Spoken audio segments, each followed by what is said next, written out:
Xuddi Turkiya bozoridagi dahshatni qaranglar. Hammaga Turkiyadan salom qizlar. Bugun biz oilamiz bilan bozorga borishga qaror qildik. Shuning uchun o'zimizga eng yaqin bo'lgan Oliftalar bozori, ya'ni Sosetta bozoriga bordik. Kirishimiz bilan rasprodaja kiyimlar bizni kutib oldi. Hamma rasprodaja kiyimlar ham eski emas. O'tgan safargi videomga noto'g'ri tushunibsizlar qizlar. Lekin orasida eski kiyimlar bo'ladi. Paypoq qurishlar sizlarga ideya.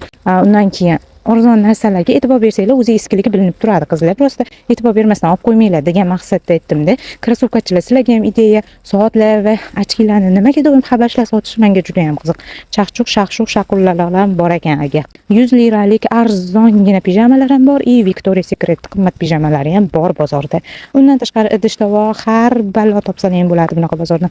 Mana bu baklashga nima ishga yarashini kim biladi, yozinglar. Mana shunaqangi qo'l mehnati to'qilgan narsalar juda ham ko'p. Hamma narsaga shunaqa narsalar ishlatishadi. Bizda O'zbekistonda faqat zakazga to'qishadi, to'g'rimi? Lekin bu yerda to'yini oldiga ham to'qib sotishadi. Juda qiziq. Mana bu qopqoqli idishlar nima qilsa bo'ladi? Men tushunmadim, sizlar yozinglar.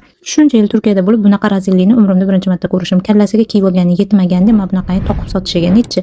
Bu amakining yuzini yopishga harakat qildim-u, lekin mayli. Nima bitta otib ham bordilar. Endi buni qaysidir xotin olib toqadi, to'g'rimi? Obshin bunaqa razillikdan keyin bozordan surib yubordik.